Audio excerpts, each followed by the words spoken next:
drive advantage, and David Williams's four-wheel drive advantage are going to play into Graham and David's hands. But as we saw earlier, they didn't have it all their own way, did they? So we'll see. Tony Crossley from Skipton, an IT manager by occupation, and he's 38 years of age. Tony Crossley, of course, lining up on the inside of the 6th row in the Mazda RX-7. Don't forget that Maxim Taylor won the first race on 10th fastest. So really important for that last installation lap. There is still a lot of surface water, at risk of stating what is obvious, but at least the rain has eased a little bit. So maybe, just maybe, Graham Poultney and David Williams are not going to get quite the advantage with their four-wheel drive systems.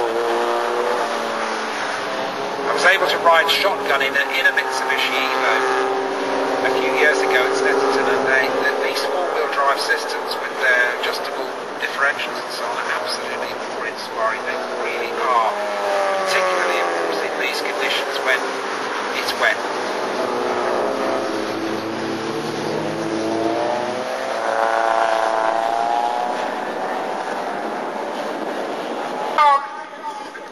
And off they're switched. Oh, and look at the Subaru. Look at the Mitsubishi. Oh, and the Mitsubishi's in trouble. Oh, please miss him. Please miss him. Because David Williams is in trouble in the Mitsubishi. I think he's missed a gear. And it's lost him a lot of ground. But the Subaru of Graham Poultney has gone just like a bat into Gerrard's Bend and is leading. And where's Williams? He's about 6th. So I think David Williams missed the gear shift from 1st to 2nd. But look at the ground. He's making up now. And I should think he's got to watch that the red mist doesn't descend on his brain. And oh, what's happened to the Subaru? Drama. That's amazing. It looks as though Graham Poultney in the Impreza has retired already before even one lap has been turned. That really is a turn up for the books, and a bitter disappointment for Graham Poultney. So, here we go, and it's Tony Crossley in the Wankel-engined RX-7, which leads the Red Dragon race. Maxim Taylor has driven a stonking opening lap from 10th on the grid, and it's Maxim Taylor in 2nd place, giving a challenge to the race leader. In fact, it looks to me as though he's got through.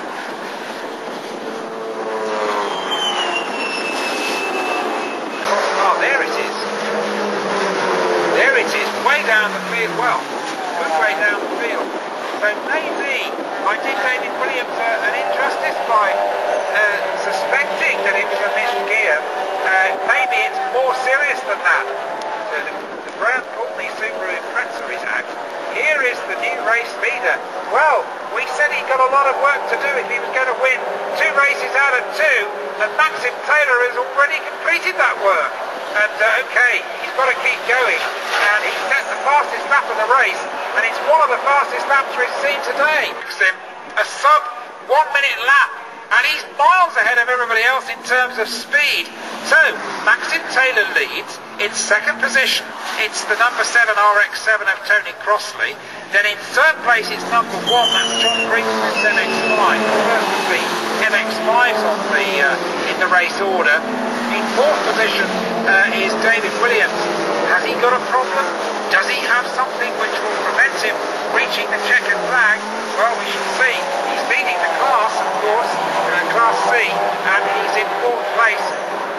Carl Powell's up to 6th place, 7th place I should say, because up into 6th place now has gone Tom Roach in his MX-5.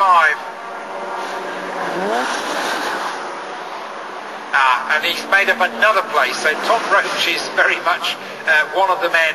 That means he must have got past Carl Powell then.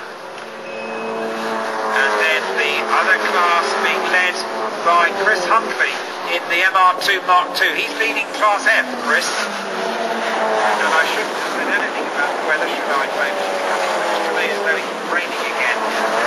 And that's very unfortunate. We're just short of 1/3 race distance in the Red Dragon race. Three wipers are switched back on. Somebody there in an MR2 right up against the rev limiter. We could hear the stuttering of the engine there at the Jordan Bridge. Quite sure who that was. 10.25 minutes have gone, and the fastest lap of the race has been set, in fact, by the number 35 car, which, is that right? Good heavens, that's Rob Jeffries.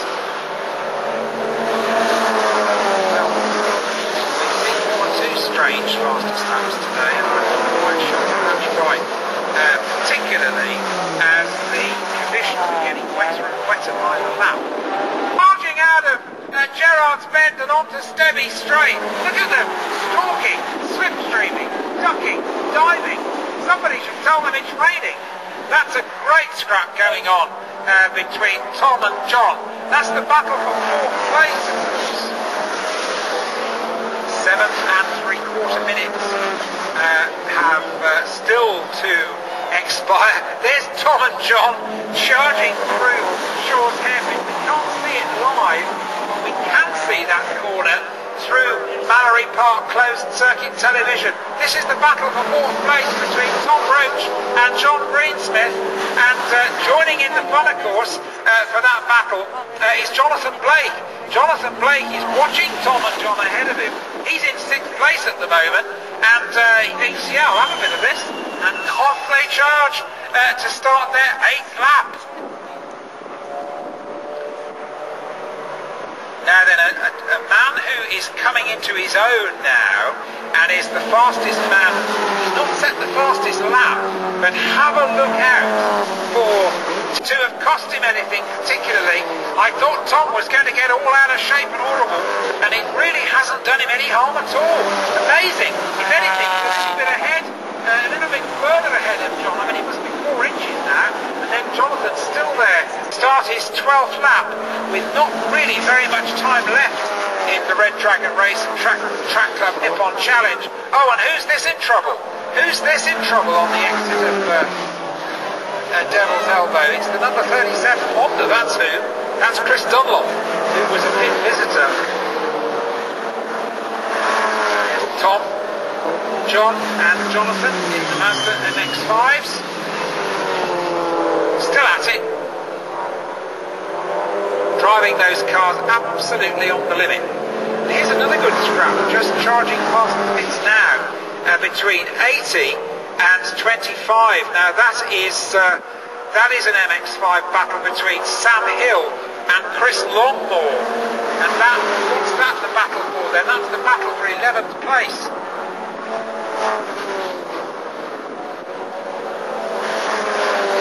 2 3/4 minutes still to go.